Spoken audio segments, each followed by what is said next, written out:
이제 83페이지에 그 Q 봅시다. 자, 83페이지 Q. Q&A.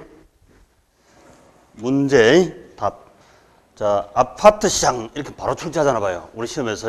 그죠? 이렇게 우리는 아파트 공화국이기 때문에 바로 아파트 시장에서는 이렇게 바로 출제한다니까. 수요 곡선을 좌측으로 이동시킬 수 있는 요인 모두 몇 개이냐? 수요 곡선을 좌측으로 이동시킨다면은 이렇게 그림 이렇게 우하향 수요인데 좌측으로 이동시키면 이렇게 가는 거죠. 이 수요 감소합니까? 좌측, 우측. 원래 이것도 좌측, 하측, 좌하향 옛날 같으면 막 이런 식으로 다 공부를 했었어요. 이럴 필요가 없잖아. 그냥 좌측, 우측 하는 거 엄청 간단하죠. 이건 필요 없어. 그냥 좌측, 우측 이렇게 나오니까 단순하다 이 말이죠. 쉽다. 다른 모든 조건은 동일하다. 이런 전제 조건이 깔려야 합니다. 이런 다른 조건이 모두 동일하다 하는 게 없으면 답이 없습니다. 실물 경제 경영은 답이 없댔죠. 그렇듯이 답이 없어진다니까. 그래서 이런 조건이 주어져야 합니다. 자, 수요자의 실질소득이 증가했대요. 자, 실질소득이 증가하면 실질소득이 뭘까? 명목소득이 있고 실질소득 두 가지 있거든요. 가령 예를 들어서 내가 만 원을 들고 사과를 사러 갔는데 사과 한 개당 2,000원이래. 자, 2,000원이면 몇 개 살 수 있다? 만 원 들고 사과 2,000원짜리 사러 가면 몇 개 살 수 있다? 5개. 여기 다 Q. 여기 실질소득이야. Q. 여기 실질소득이라. 근데 만 원 들고 갔는데요. 만 원 들고 갔는데 사과값이 2,500원으로 뛰었습니다. 자, 2,500원 뛰면 몇 개 살 수 있다? 4개밖에 못 사잖아요. 이때 실질소득이 감소했죠. 한 개 적게 사니까, 한 개 모자라니까 실질소득 한 개, 구매력이 떨어지는 감소했다. 이렇게. 내가 연봉은 똑같은데 물가가 상승해버리면 왜 됩니까? 실질소득이 하락하죠. 바로 실질소득의 말은 구매량 주는 실물 재화 서비스 구매량이 줄어드는 그 부분을 실질소득이라고 합니다. 그럼 실질소득이 증가했으니까 Q, 구매량이 증가한다 이 말이거든요.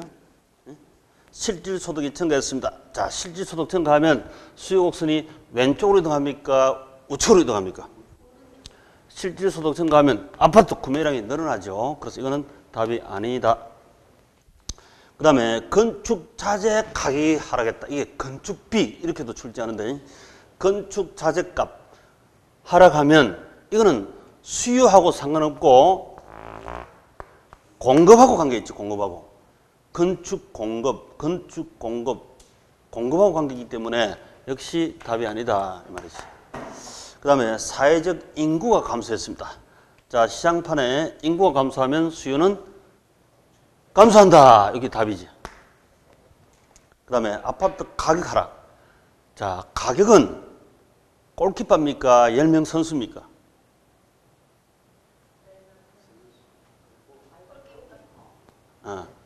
골키퍼는 아까 가격이지, 가격.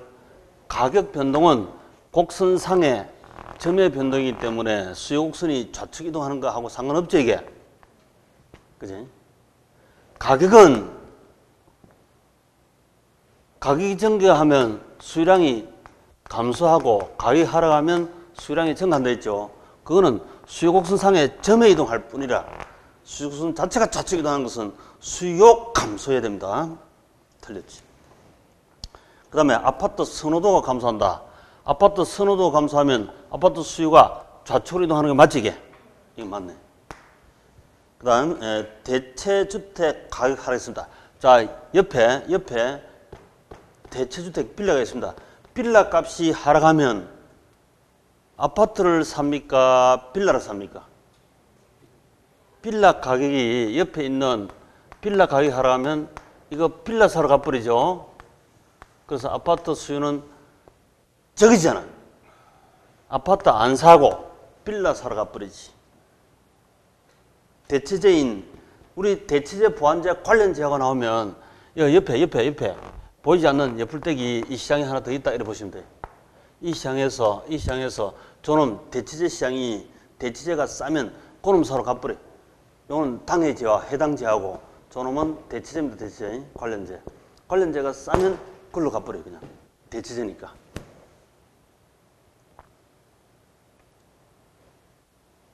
아파트 수요는 감소. 이 맞는 말이지. 그 뭐 대체주택 가격이 하락했습니다. 이게 좀 어렵지.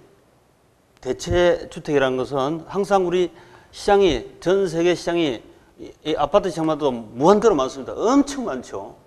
그런데 옆에 아파트 말고 빌라 시장도 있고 대체제 다른 제도 많거든. 아파트끼리도 대체제가 됩니다. 자, 요놈 아파트 시장하고 다른 아파트 시장 있잖아요. 저 아파트 살까 이 아파트 살 때 저 아파트 값이 하락하면 절로 사러 가쁘잖아. 이 아파트는 수요가 줄어들고 그래 사러 오시잖아. 그죠? 그래서 당연히 감소한다.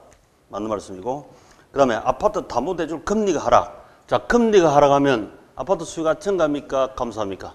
증가하니까 답 아니다 이 말이지. 그래서 여기 해당한 것은 세 개이다. 자, 이 문제는 우리 시험 수준에서 상수입니다. 상수준. 아주 어려운 수준이다. 어려운 수준이다.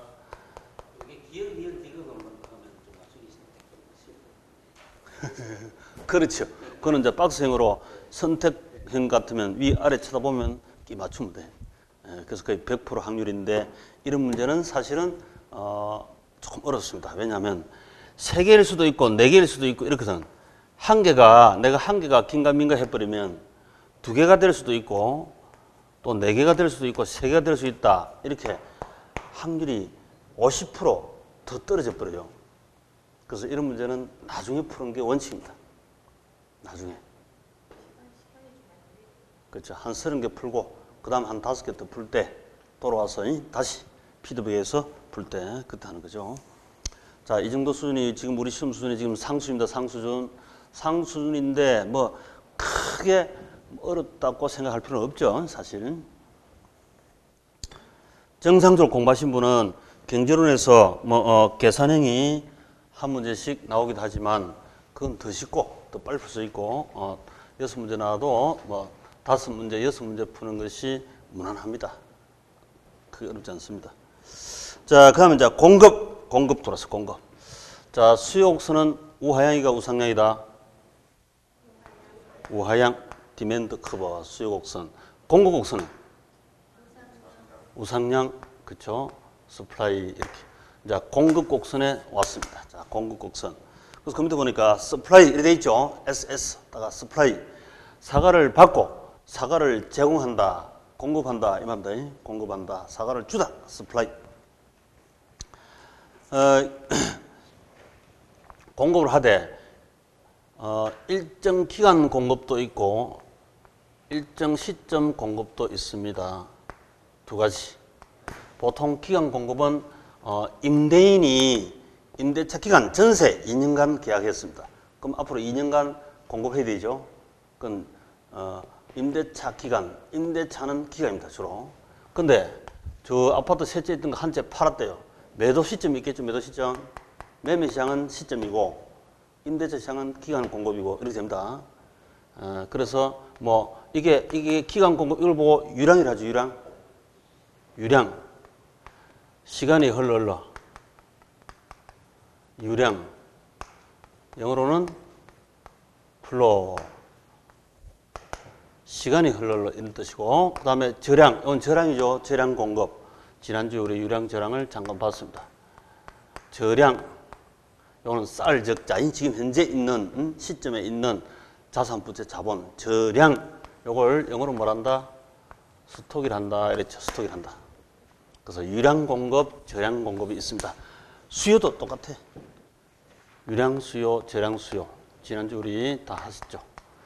유량 공급, 저량 공급 두 가지. 그 대표가 임대차, 임대, 그 다음 매매, 매도 이렇게 되는 거지.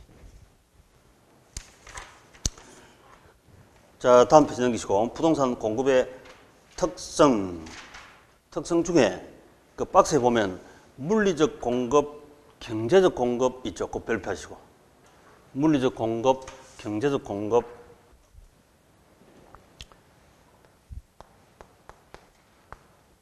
수익선은 P, 수평선은 Q. 자, 물리적 공급이란 것은 물리하고 자연하고 말이 같아 다르다? 같아. 수직선. 이게 물리적 공급이라. 물리적 공급.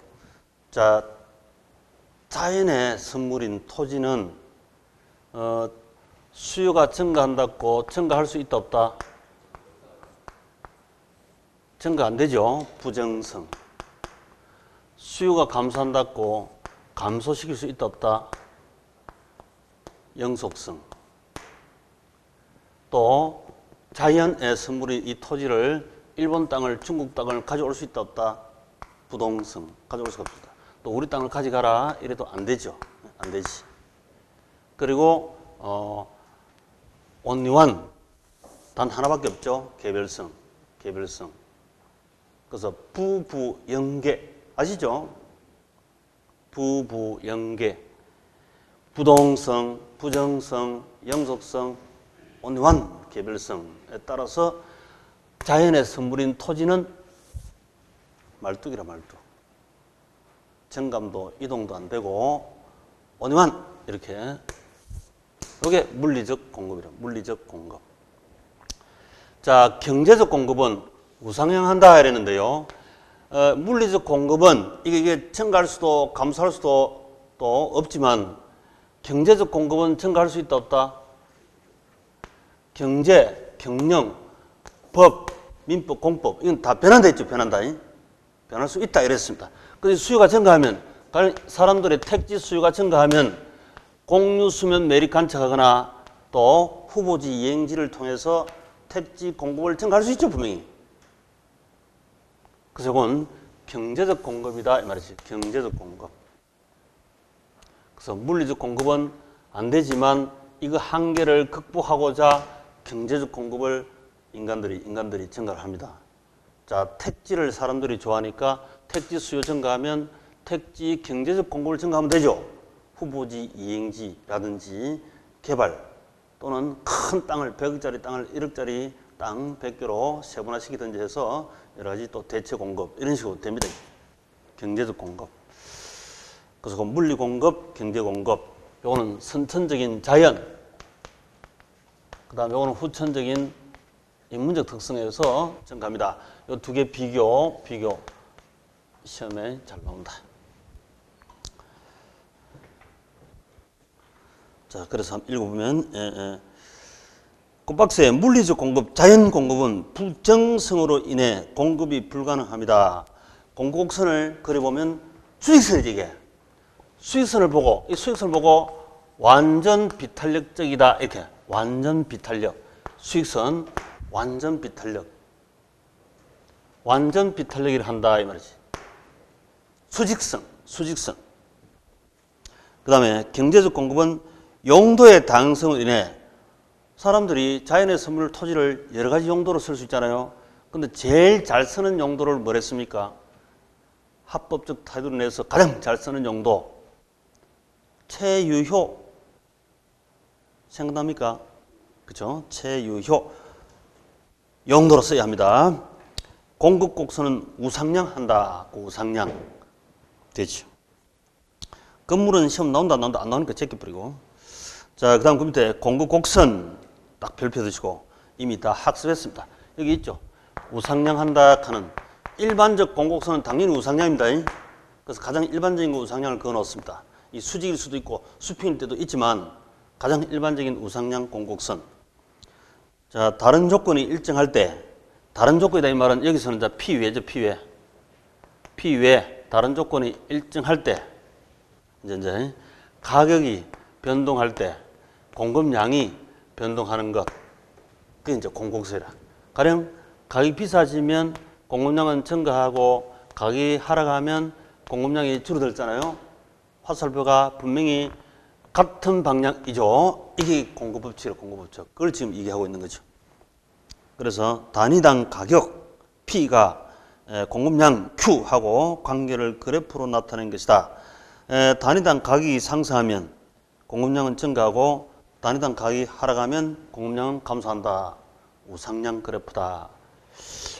어떻습니까? 이렇게 비싸면 많이 팔고 싶고 싸면 적게 팔고 싶다 이 말이지.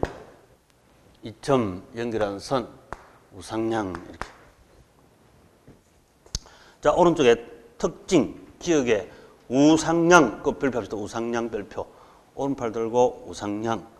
가장 기초이자 쉬운 거지만 기본적으로 그 발판에 깔려 있어야 금방금방 찰 수 있습니다. 그 다음에 이제 디귿에 내려가면 단기에는 경사가 가파르고 비탄력적이고 장기는 경사가 완만하다, 탄력적이다 이런 말이 있는데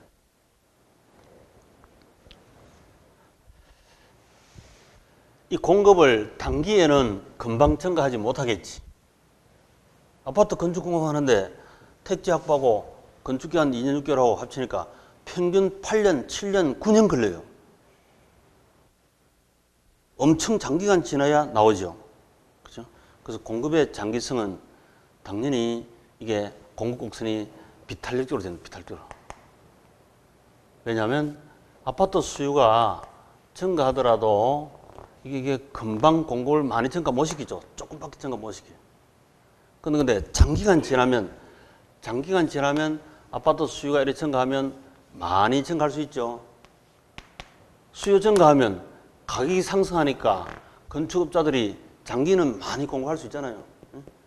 장기는 이렇게 공곡선이 누워있는 걸 보고 완만하다, 탄력적이다 이렇게 부르고 서있는 공곡선을 보고 가파르다, 비탄력적이다 이렇게 부릅니다. 자, 그 용어를 앞으로 자 익숙해야 됩니다. 서있는 게 가파르다, 비탄력적. 이 비탄력적 이 서있는 거지. 요거 누워있는 게 이게 탄력적이에요. 탄력적. 누워있는 탄력적. 그래서 누워있는 공곡선은 탄력적, 완만하다.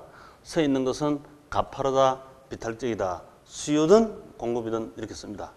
근본적으로 비탄력, 탄력이 생기는 이유가 이 대체성 때문에 그래요. 대체성. 장기는 대체할 수 있는 기회가 많기 때문에 탄력적으로 바뀌고요.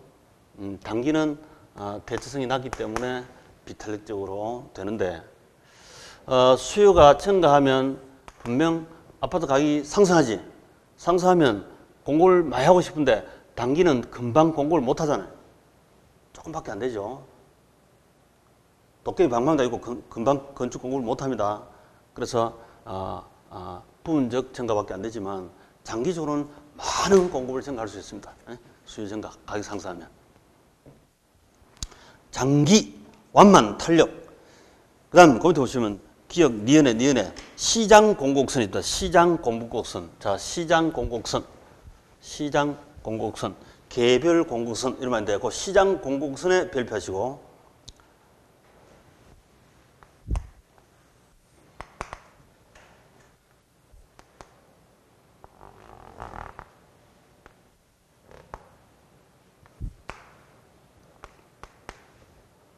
오늘 시장에 계란 장사가 계란을 개당 500원일 때 한 박스 팔러 왔습니다. 한 박스를 안 하지. 계란 100개를 팔러 왔대. 그 다음에 B라는 사람도 계란 한 개 500원일 때 100개를 팔러 왔습니다. 근데 계란값이 1,000원이면 사는 사람, 지금 이거 공급국세지. 죄송합니다. 제가 이 수요를 했는데 수요. 사는 사람 아니고 지금 얘는 파는 사람입니다. 파는 사람. 공급자. 자, 공급자. 수평선이 Q. 수익선은 항상 P죠. 자, 공급자가 계란이 한 개당 500원일 때 100개를 팔러 왔고요.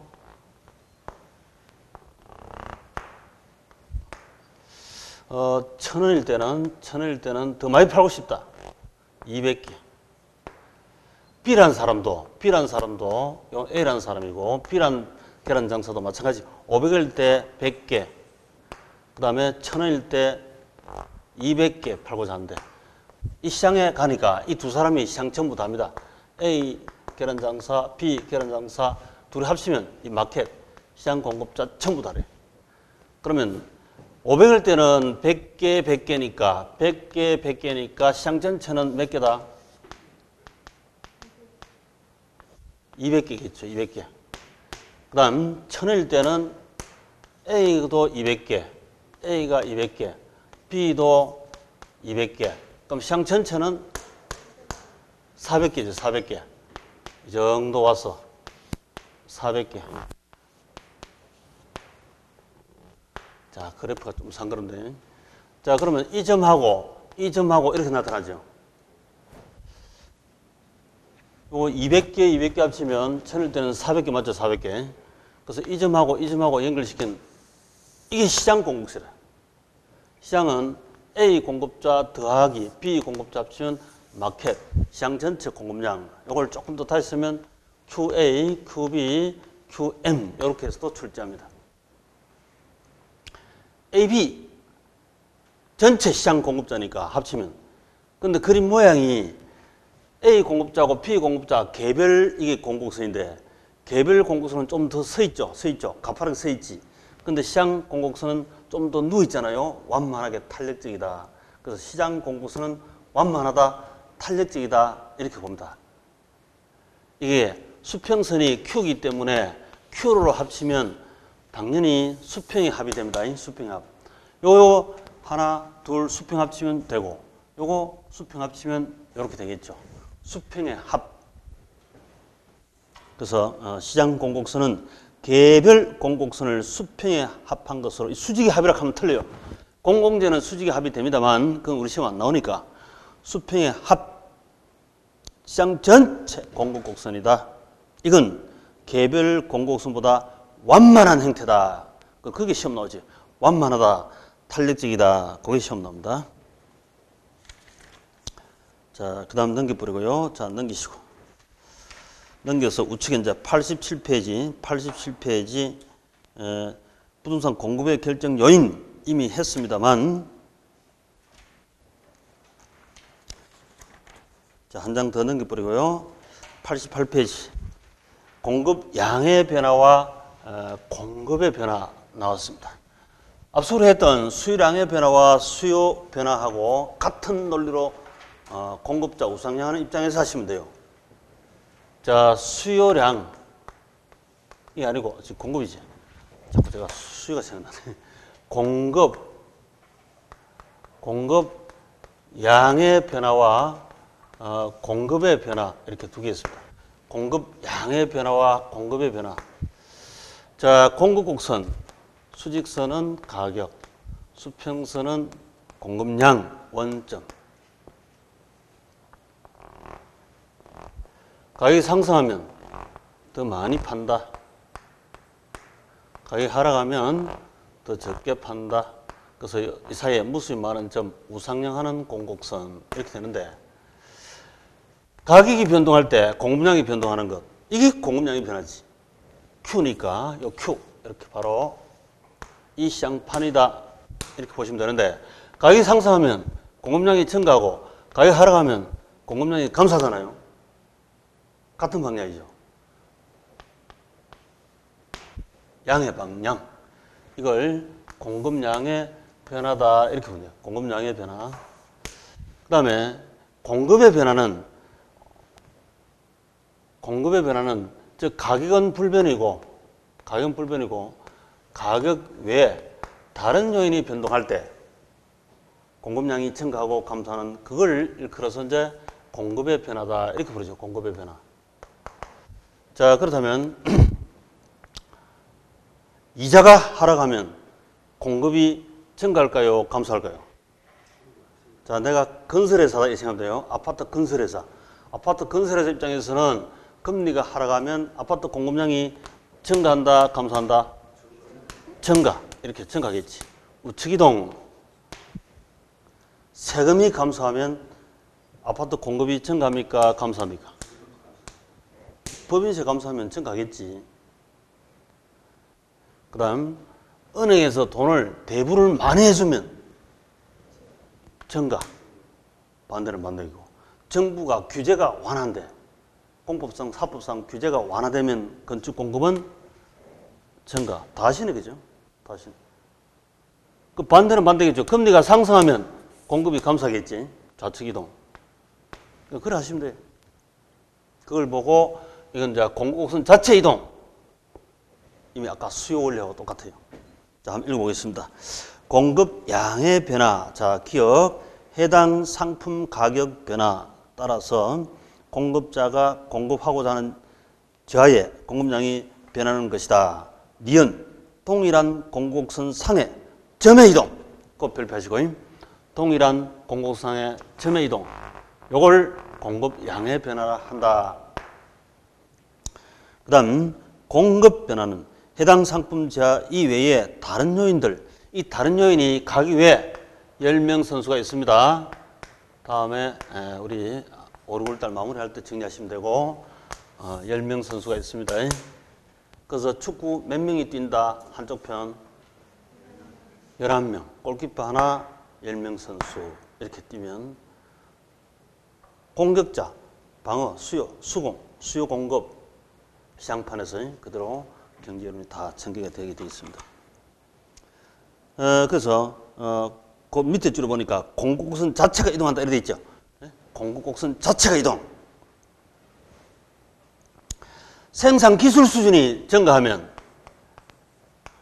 가령 예를 들어서 내진 설계 건축 기술이 발전하면 내진 설계 건축 공급이 증가합니까? 감소합니까? 증가하겠지 당연히 그죠. 내진 설계 기술이 발전하면 내진 설계 건축 공급이 증가될 겁니다. 당연하지. 또 생산 요소 가격이 하락한대요. 자, 우리 생산 요소 가격 이렇게 출제하기도 하고 택지비, 건축비 이렇게도 출제한다 했죠. 자, 택지비, 건축비가 하락하면 공급을 증가할까요? 적게 할까요? 증가하겠지. 당연하지. 그 다음에 그 시장에 공급자가 증가했대요. 공급자 수가 메이지급 건설회사가 많이 돌았습니다. 2000세대에서 건축 공급 많이 증가한답니다. 그럼 시장판 전체 공급량은 당연 증가하겠죠. 요거 생산, 공급, 요거는 공급만 영향을 줍니다. 이건 공급곡선 영향을 주기 수요하고 아무 상관없습니다. 수요하고 아무 상관없어. 아까 말씀드린 이자라든지 세금이라든지 이런 것은 수요자든 공급자든 다 영향을 주죠. 그래서 나중에 이 10명 순서를 다시 내가 순서로 정리를 할 필요가 있습니다. 그때 가서 하고요. 그래서 그거 보시면 생산 요소 가격, 생산 기술 수준, 뭐 기타. 자, 우측에 Q 바로 문제. 자, Q. 부동산 시장에서 주택의 공급 곡선을 우측으로 이동시키는 요인이 아닌 것은 단 다른 조건은 동일하다. 자, 1. 상식적으로 내가 건설회사 사장입니다. 당연히 생각됩니다. 1. 주택 건설업체 수가 증가했대요. 그 시장판에 건설회사 수가 5, 6, 7, 8 많이 들어왔어요. 회사가. 그럼 공급이 증가한다, 감소한다? 증가한다. 이거 우측 이동, 이거 맞네. 아, 우측 이동한 것은 아닌 것을 찾았겠네. 아니다. 그 다음에 주택 건설용 원자재 가격이 하락했습니다. 건축비가 하락하면 공급이 증가한다, 감소한다? 증가. 이것도 답이 아니고. 그 다음에 주택담보대출 이자율이 상승. 금리가 상승하면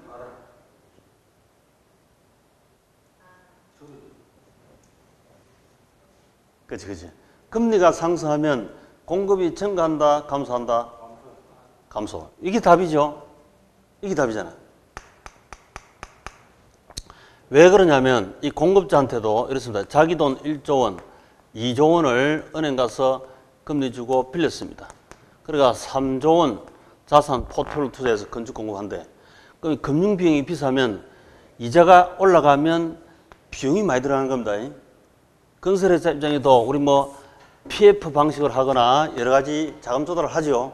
돈 빌리는데 이자 비용이 증가하면 비용이 많이 빠지는 거예요. 비용이. 차입자니까 이자 비용이 비쌉니다. 비용이 비싸지면 2조 원을 못 빌리고 1조밖에 못 빌리는 기라. 그럼 빌리는 투자 금액이 줄어들 거잖아요. 이렇게 2조. 금리가 상승하면 이자 비용이 비싸기 때문에 공급도 감소, 수요자도 마찬가지입니다. 수요 감소. 아파트 살 사람도 금리가 비싸면 적게 사는 거죠. 파는 사람도 이 건축 자금에 투자 자금을 빌려하기 때문에 항상 이렇게 T죠, T. 항상 T에서 오른쪽 조달한 자금, 왼쪽에 사용하는 자금 이렇게 나온다고요. 세상 돈은 항상 T 원리로 구성되기 때문에 이자 비용 비싸면 공급이 줄어듭니다. 돈 많이 못 벌리고.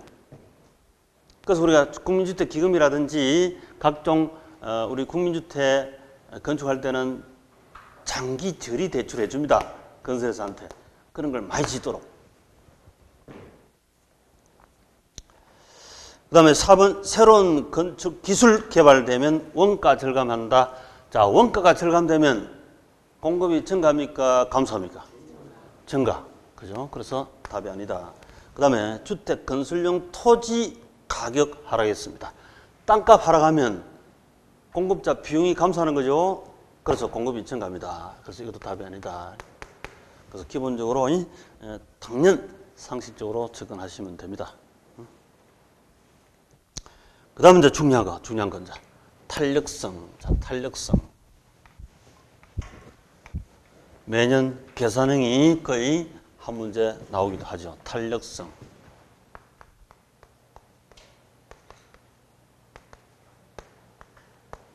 탄력성 전체가 계산형도 나오고 그림형도 나오기도 하고 말로 서술형도 나오기도 하고 무슨 표현이라도 때로는 두 문제 걸쳐가 이렇게 나오기도 합니다. 그래서 탄력성 강의 중요해요.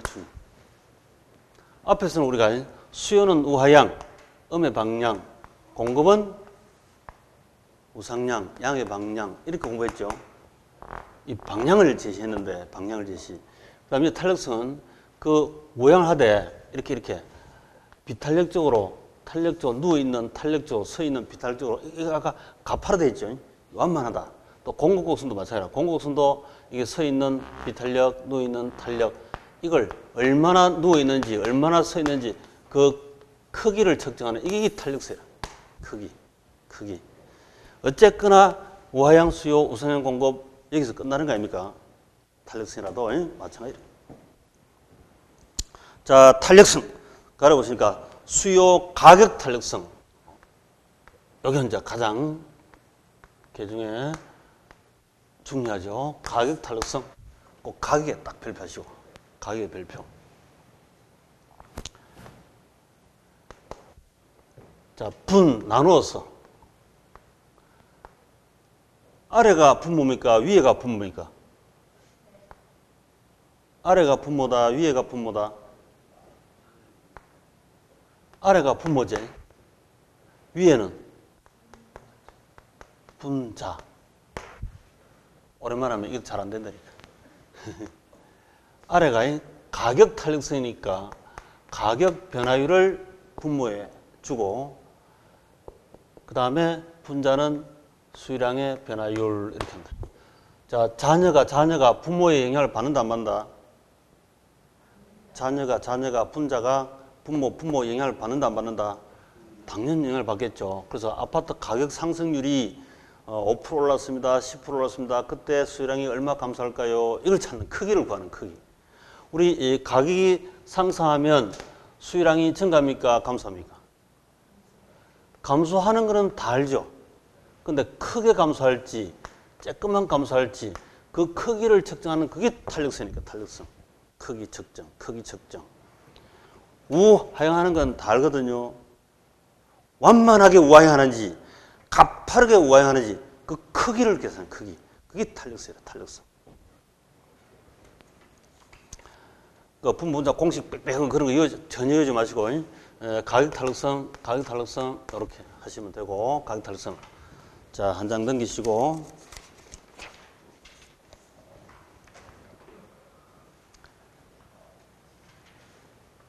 바로 밑에 있는 Q 문제 바로 한번 봅시다. 어느 지역의 오피스텔 가격이 4% 인상되었다. 그 오피스텔 수요 가격 탄력도가 2라면 오피스텔 수요량은 얼마 변했을까? 자, 오피스텔 분 나눠가지고 아래가 가격이죠, 가격. 오피셜 가격이 4% 인상. 근데 수요량이 몇 프로 감소했는지 몰라요. 그러니까 결과는 이 탄력성이 얼마나 했어요?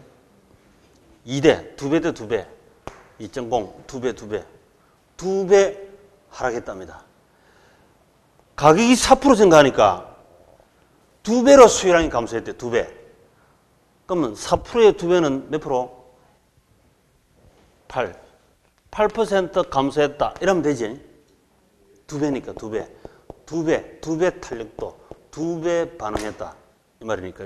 자, 그러면 가격이 4% 증가했을 때 요거 수학식으로 쓰면 8% 나누기 4%는 2 아닙니까? 2. 그렇죠? 요 방향은 어차피 가격이 증가하면 수요량은 감소하는 방향이 음이 되니까 근데 음수가 나오니까 이게 마이너스 2 쓰면 좀 배기가 싫잖아요.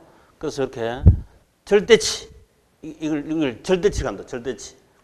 절대치 치면 이 안의 수가 마이너스든 플러스든 전부 다 플러스로 튀어나오게 되어 있습니다.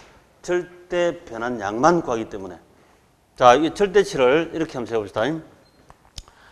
내가 아침에 일어나서 조깅을 5km 하면 5km.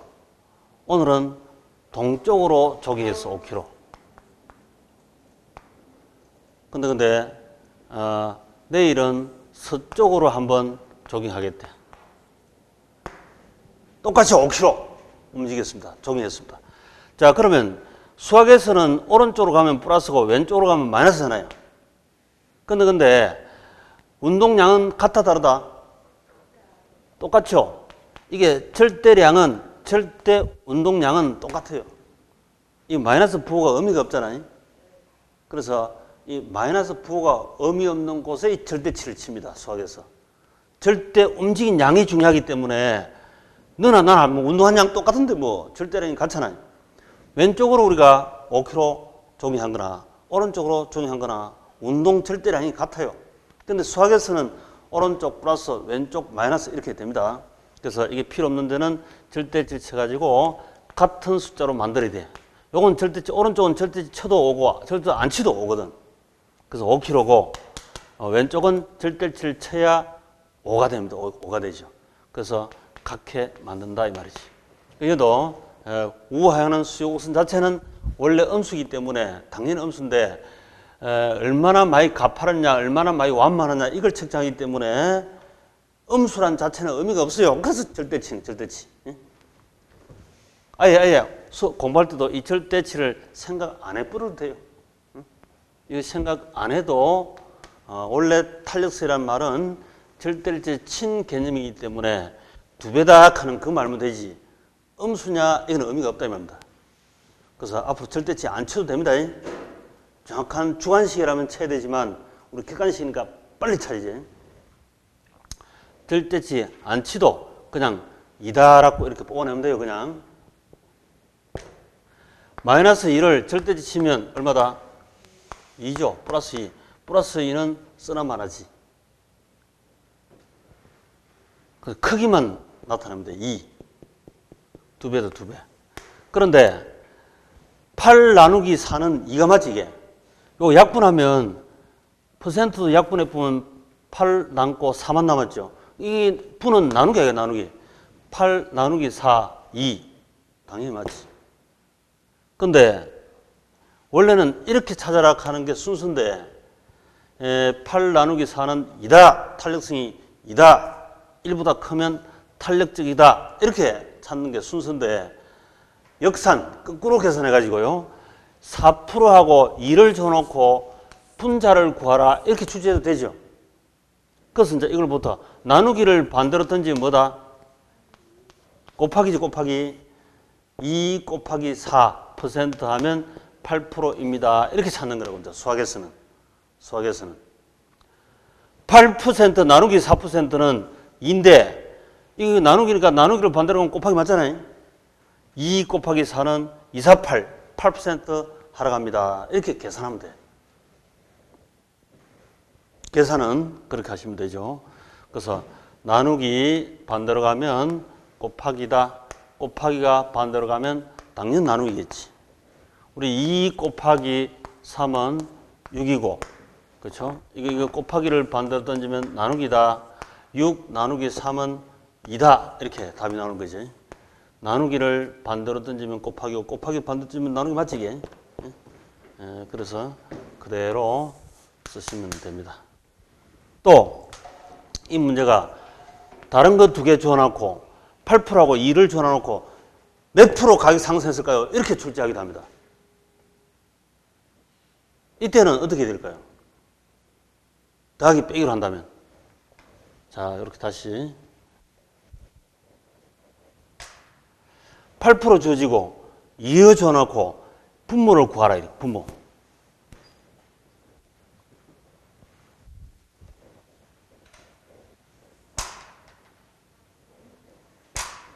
자, 우리 6 나누기 2는 3이죠, 3. 근데 이 2를 몰라, 2를.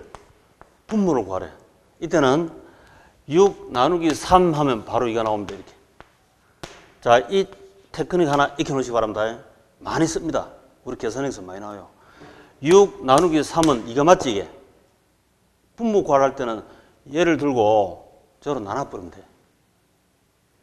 하나 익혀놓고요. 우리 통상적으로 안 쓰는 방식인데 이렇게 쓰시면 금방금방 계산이 되니까. 자, 그러면 8% 나누기 뭐 한단다? 그렇지.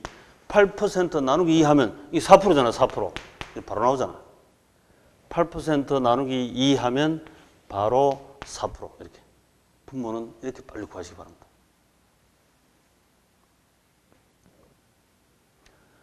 꼭 잡아두셔야 됩니다. 이 계산 방식. 자, 그 다음에 그 위에 Q 문제 하나 더 볼까요? Q. 자, 위에 문제 Q. 좀 어렵습니다. 계산 산수에 자신 있는 분은 그대로 하시면 돼요. 그대로. 자, 다음 중 괄호 안에 올바르게 묶인 것은 단 중간점, 평균점 같은 말인데 그 밑에다가 중간점 밑에다가 평균점 이렇게 적어두시고 중간점, 평균점을 이용해서 계산한 탄력성이다. 사무실에 월 임대료가 9만 원에서 11만 원 상승. 사무실 수요량이 108제곱미터에서 92제곱미터로 감소했다. 이때 수요 가격 탄력성은 얼마이고 그 수요 탄력성은 뭐라고 부른다라고 했습니다. 자, 일단은 그 밑에 자, 9만 원에서 바로 써도 되는데 9만 원에서 11만 원으로 가격 상승했습니다. 평균점, 중간점이라 했기 때문에 수학에서 9 더하기 11 나누기 2 하면 이 가운데 중간점이 나와요. 9 더하기 11 하면 얼마지 이게? 20이지 20. 20 나누기 2 하면 이 딱 가운데 10이 나오잖아. 10. 숙달 되면 그냥 이 바로 보고 그냥 10 바로 써도 됩니다. 숙달 될 때는. 중간점은 두 개 합치가 가운데죠. 이 중간점을 0.5도 중간점인데 0.5가 될 때는 두 개 합치가 반 딱 쪼개면 돼. 나중에 우리 기대 수익 구할 때도 그렇게 계산이 출제가 많이 돼요. 두 개 합치가 반 쪼개면 거 중간점이에요. 그냥 바로 10 쓰고 중간점 구했습니다. 자, 가격이 얼마 올랐다? 2만 원 이상 됐지. 2만 원. 그러면 2만 원 이상 됐잖아요. 중간점이 기준이 되고 분모 기준이 되고 2만 원 상승했으니까 가격 상승률이 몇 프로? 몇 프로? 10분의 2는 몇 퍼센트입니까? 20% 맞지? 대체로 탄력성 퍼센트로 한 사람은 금방 개선됩니다. 그것도 나중에 풀 때 테크닉으로 빨리 발행해서 금방 풀기 위해서 이렇게. 자, 일단 순서대로 하겠습니다. 자, 이렇게 되고 이게 이제 가격 변화율이고 20%. 그 다음 분자는 수요량의 변화를 구하면 되지. 자, 수요량이 108에서 얼마? 92. 이것도 중간점이니까 중간점은 나누기 2죠. 두 개 합치가 반 토막 내면 돼. 두 개 합치면 얼마예요? 108 더하기 92는 산수 잘 안 되지. 200 반 잘라보면 얼마다? 100이지 100. 그 요거는 이제 100이고 요게 기준이고 아까 중간점 평균점을 기준으로 하라 했거든. 분모가 기준입니다. 항상 모든 숫자는 분모가 기준이지. 자녀 판단할 때 분모 1이. 자, 그래서 분모를 기준으로 하여 자, 요거 얼마 올랐다? 108 계산해서 가위바위보 하면서 92 계단까지 내려오면 몇 개 내려온 거예요? 16계단 내려왔지? 16개. 16개 내려왔지. 그럼 100분의 16 아닙니까? 100분의 16 맞지? 평균점에서 가격이 이렇게 상승하니까 수요량이 감소했는데 100분의 16계단 하락했습니다. 이렇게 수요량이 떨어졌어. 자, 100분의 16은 몇 프로? 16% 맞습니까? 16%. 그래서 20% 가격이 인상되니까 16% 수요량이 감소했어. 그럼 이게 답인데. 20% 가격 인상하니까 수요량은 16% 감소했습니다.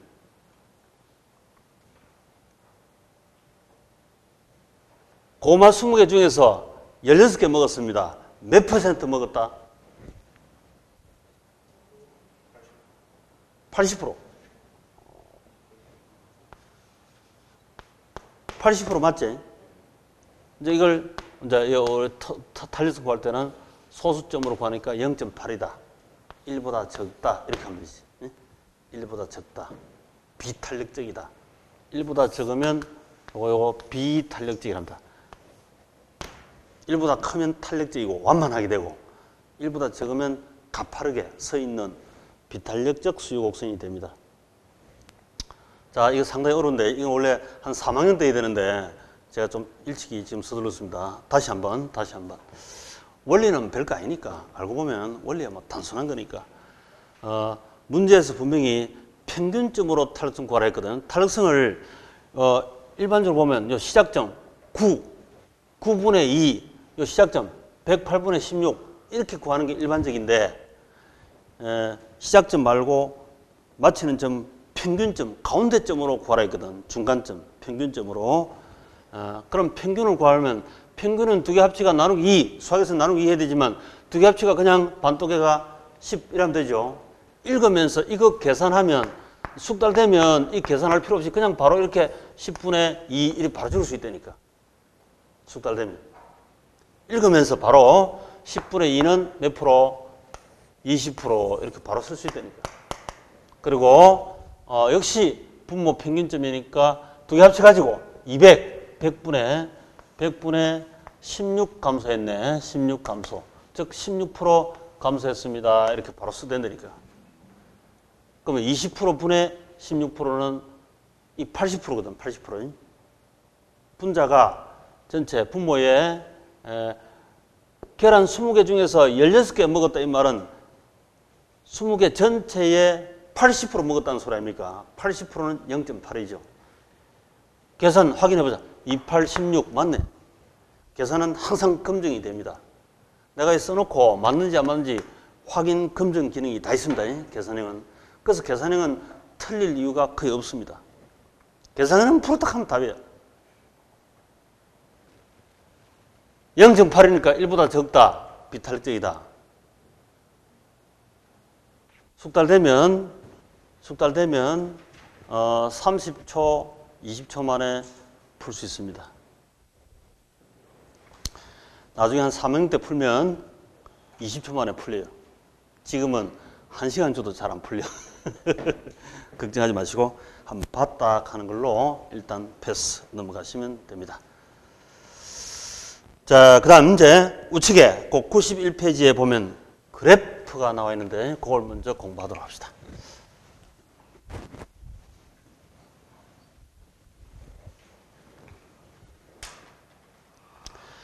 가격이 분모이고 수요량이 분자이다. 위에 있는 게 분자고 아래가 분모다. 그래서 이 자녀가 부모에 얼마나 반응하는지 탄력성 그걸 계산해 보자. 자, 예를 들어서 이제 아파트 시장에서 아파트 가격이 10% 상승하니까 아파트 수요량이 5% 감소한다. 그럼 이 탄력성이 얼마일까요? 아파트 가격이 10% 상승하니까 수요량이 5% 반응한데 부모가 엄마가 10마디 하니까 딸내미가 자녀가 5마디 반응을 했어요. 그럼 엄마 한마디 할 때 평균 몇 마디 했다? 반마디. 반말이 아니고 반마디 0.5 이래 되죠. 0.5.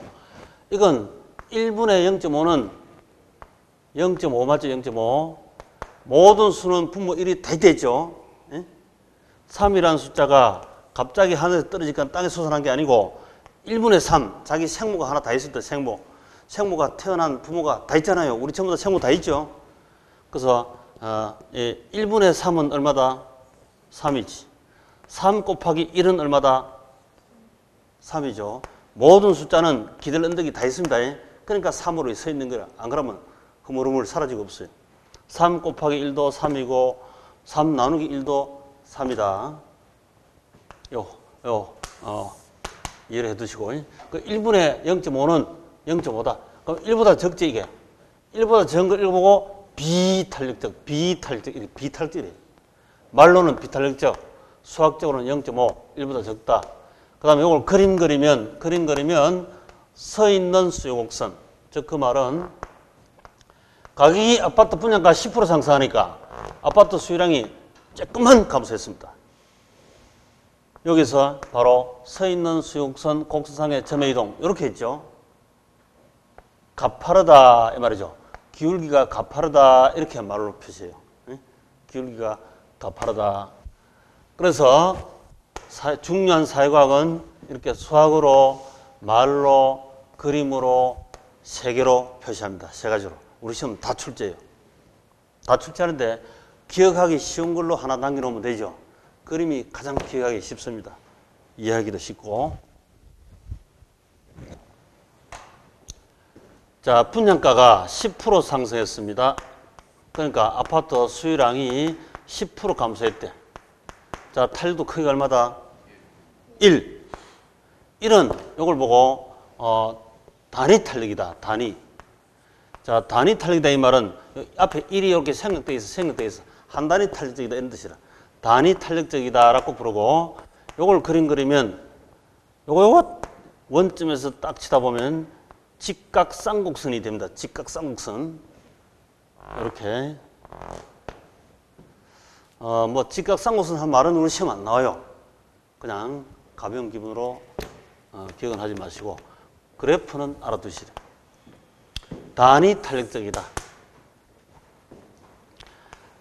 아파트 분양가가 10% 상승하니까 수요량이 20% 감소했대. 엄마 10마디 하니까 딸내미가 20마디 반응했습니다. 그러면 탄력도가 얼마다? 2배. 엄마 한마디면 닌 2마디 하네. 이 되죠.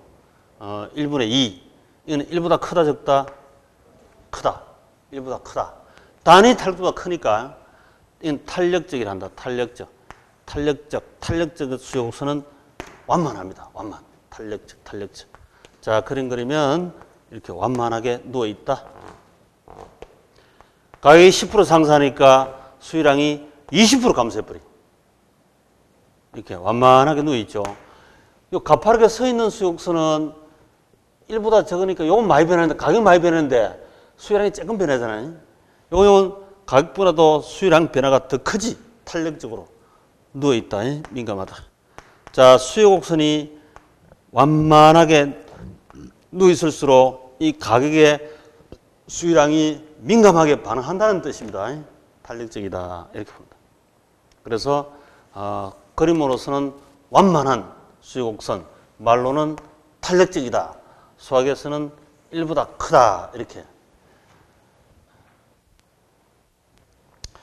가격이 아파트 분양가가 10% 상승하니까 아예 무한대로 감소한다. 이 말은 하나도 안 사버려요. 이건 무한대로 나오는데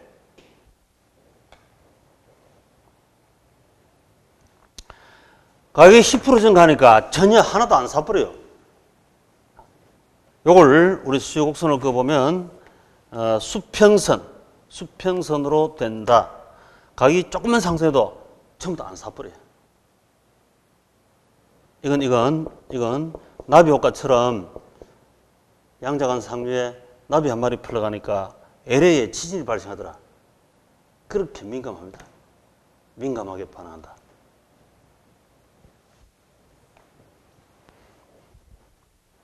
가격이 조금만 상승해도 전혀 안 사버립니다. 이걸 보고 완전 탄력이래요. 완전 탄력. 우리 이거 영자가 이 욕심을 줄이고 하면 무한대가 되어버리죠. 내가 없어도 욕심을 줄이면 무한대 가진 같이 이렇게 뿌듯합니다. 그래서 없는 게 있는 것이고 있는 게 없는 거다. 자, 이렇게 탄력성, 완전 탄력이라 한다. 근데 아파트 분양가가 10% 상승해도 수요 감소가 전혀 없대. 0%. 그럼 이거는 10분의 0은 0이죠, 0. 그죠? 이건 완전 비탄력이다. 완전 비탄력이다. 이렇게 불러주고, 완전 비탄력. 그림 그리면 수직선입니다, 수직선. 가격이 10% 상승해도 수요량이 감소한 건 없다니까.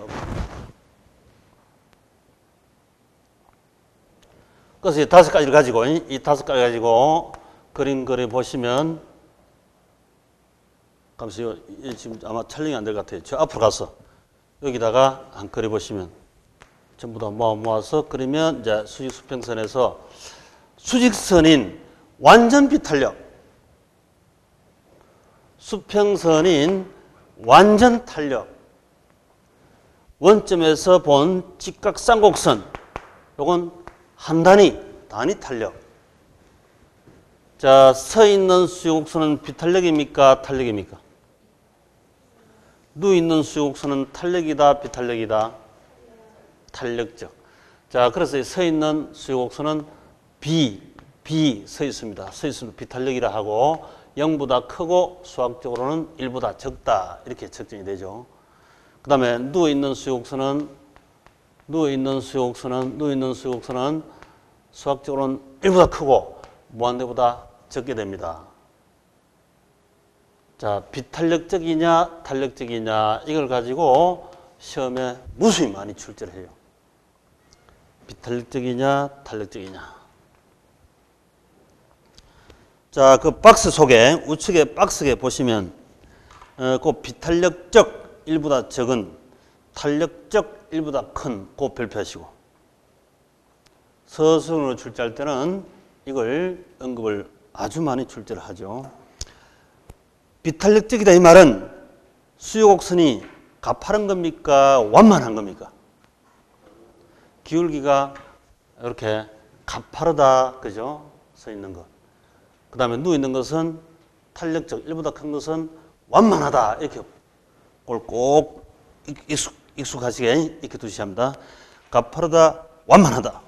그 다음에 완전 비탄력. 자, 완전 비탄력은 수직선입니까? 수평선입니까? 수직. 완전 비탄력. 이거 엄마가 100마디 해도 찍소리 못하는 거죠. 찍소리 못하는 거지. 얘는 엄마 한마디 보면 따발총이지. 따발총이지. 하루 종일 옆에서 찌끄리고 있어. 따발총이라. 수직선, 완전 비탄력. 그 다음, 1은 뭡니까? 1은 단위 탄력적이다. 직각 쌍곡선 그건 시험 안 나오니까 기억하지 마시고. 요게 직각 쌍곡선인데 그건 시험 안 나오니까 기억하지 마시고. 그때 단위 탄력적은 탄력성 값이 얼마다? 1. 요건 기억하셔야 돼요. 기준이 되니까. 수직선과 수평선과 직각 쌍곡선은 바로 비탄력, 탄력성의 판단 기준이 됩니다. 그래서 단위 탄력적은 1이다 하는 걸 기억할 의미가 있다 이 말이죠. 그 다음에 탄력성이 1보다 큰 걸 보고 탄력적이다, 완만하다 이렇게 부르고, 그 다음 수평선은 완전 탄력적. 이 팔자 늘어지게 쭉 뻗어 있죠. 완전 탄력. 완전 탄력.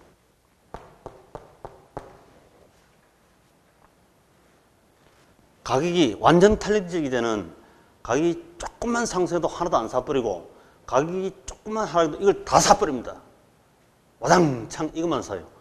그래서 이게 아주 민감하죠. 민감도가 무한대라는 것은 우리 실무상 부동산 주식 이런 데서 찾기는 힘듭니다.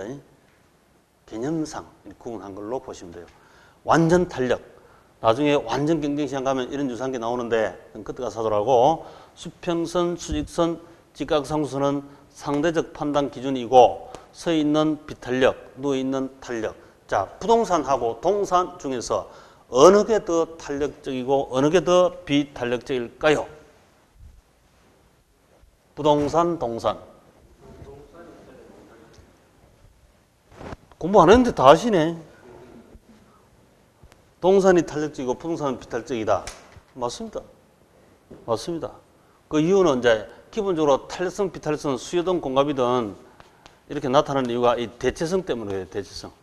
대체성이 높으면 대체할 기회가 많아지면 민감하게 반응해요. 시장에서. 수요든 공급이 다 마찬가지라. 대체할 기회가 적으면 민감하게 반응하지 못하죠. 가파르게 비탄력적으로 될 수밖에 없어요. 그러니까 무슨 얘기든 소득이든 뭐든 하여튼 여러 가지 무수히 많은 변수가 들어가더라도 이 한마디로 여기 이렇게 종결을 짚으면 돼요. 우리가 흔히 시험 나오는 게 단기, 장기 비교합니다. 단기, 장기. 단기는 대체 기회가 많다, 적다? 적죠. 장기는 대체할 기회가 많잖아요. 그 장기는 탄력적이라. 단기는 비탄력적. 우리 시험 가장 많이 출제했던 것 중에 하나고요. 단기, 장기. 장기, 단기. 단기, 장기. 동산은 대체 기회가 많다, 적다? 부동산에 비하여? 많죠. 부동산은 대체 기회가 적죠. 가격도 적고. 동산이야 뭐 제품 만들면 상품 만들면 와장창 이거 안 사면 저거 사고 책이 만약에 파본이 나오면 다시 정보는 다시 가져오면 되지. 대체하면 되지. 쉽게 할 수 있어.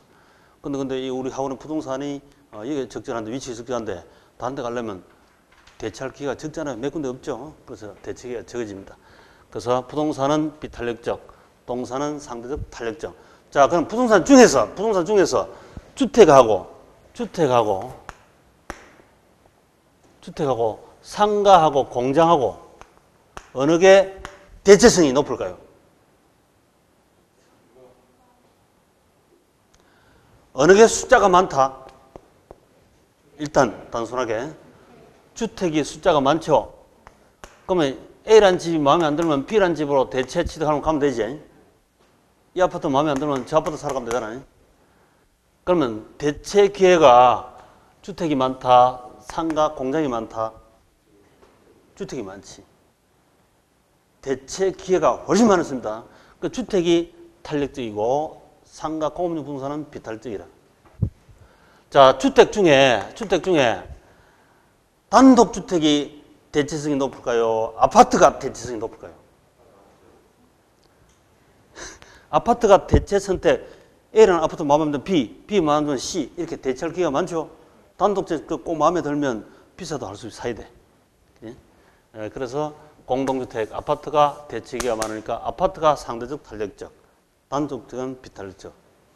그래 다 되는 거야. 모든 것이 다 그렇습니다.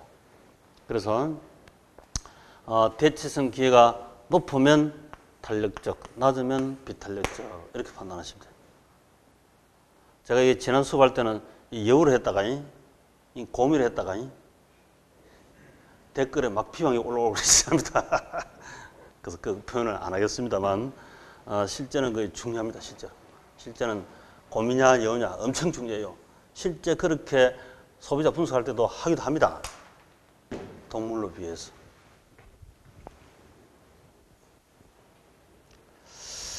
자, 용어를 다시 한번, 워낙 중요하니까 용어를 다시 한번 익혀봅시다. 자, 한번 답을 해보세요. 큰 소리 한번 답했어요. 자기가 말을 하면 자기 청각, 다른 사람 청각 교육도 돼, 청각. 눈으로 보고 있으면 시각 교육도 되고, 또 내 행동을 하면 행동 교육도 돼서 온몸으로, 전신으로 이게 교육이 되게 되어 있습니다. 그런 차원에서도 한 번 더 해봅시다. 자, 수익선을 뭐라고 한다? 이 뻥긋 안 하신 분은 뭐죠? 합적입니까? 수익선을 뭐란다? 그렇죠. 완전 완벽하게 서 있는 비탄력적이지. 완전 비탄력을 한다. 그 다음에 요거 직각쌍곡선을 뭐란다? 한 단위 단위 탄력적. 오케이. 그 다음에 수평선은 팔자 늘어지게 쭉 뻗어 있으니까 완전 탄력이죠. 완전 뻗어 있다. 완전 탄력적. 그 다음에 서 있는 것은 비탄력적. 우리 시험 잘 나오는 비탄력적. 누워 있는 것은 탄력적. 이렇게 되죠. 탄력적. 자, 수요가 엄청 중요합니다. 공급보다는 수요가 중요합니다. 수요. 비탄력적, 탄력적. 말로 출제할 때는 이렇게 출제를 많이 합니다. 그래서 탄력적이다, 비탄력적이다. 그렇게 생각해 주시고. 자, 이거 수요 나왔으니까 바로 공급도 같이 한번 보시면 공급은 단순해. 수요 알면 공급은 단순하다. 간단하게 보시면 된다. 공급의 탄력성. 그 94쪽에 나옵니다만은 94쪽에 공급의 가격 탄력성인데 공급은 이 가격 탄력성은 이런만 하면 돼. 이렇게. 자, 공급 곡선이 아까 수익선이라고 하는 거 보시죠? 경제 공급이 있습니까? 물리적 공급이 있어. 수익선은 물리적 공급이 있지. 수평선은 안에 서는데 수평선 원점에서 다 볼 때 원점에서 출발하는 공곡선. 자, 요 수직선은 완전 비탄력, 수평선은 완전 탄력. 원점에서 출발하면 단위 탄력. 서 있으면 비탄력이다, 탄력이다. 비탄력. 누워 있으면 탄력. 그래서 요거 회전 이동. 수요 곡선도 마찬가지. 회전 이동. 그래서 우리 이동을 세 가지를 봤는데 이제 세 가지. 첫 번째 우리 수요 곡선상의 점의 이동. 이걸 뭐랬죠? 수요량이 변하고. 그 다음에 수요 곡선 자체. 우측 이동, 좌측 이동은 수요 변하고. 그 다음에 수요 곡선 회전 이동. 이 회전 이동 했지? 이 회전 이동은 뭡니까? 탄력성. 그 세 가지 전부 다 합니다. 세상은 몇 가지 중심으로 나눈다? 세 가지로. 온통 세 가지잖아. 그래서 이거는 이제 공구곡선은 우측으로 회전 이동. 요건 수요 곡선이니까 좌측에서 측면에서 회전 이동. 이렇게 하시면 되고. 자, 수요와 공급 만난 게 시장판이죠. 시장판. 부동산 수요하고 공급하고 상대적으로 어느 것이 탄력적이고 어느 것이 상대적으로 비탄력적이겠습니까? 자, 봅시다. 수요 곡선하고 공곡선하고 어느 것이 더 탄력적이겠습니까? 아시네? 수요 곡선이 누워있고 탄력적. 공곡선은 아파트 금방 공급 못한다 했죠. 예? 한참 시간이 걸리지. 그래서 비탄력적. 그래서 공급은 비탄력적, 수요는 탄력적. 이 시장이 이제 결론입니다. 결론. 이제 이걸 양. 수요는 탄력적, 공급은 비탄력적. 이걸 중심으로 이론이나 실무나 공부를 해간다라고 생각하시면 되겠죠. 자, 탄력적인 수요곡선, 상대적 비탄력적 공곡선.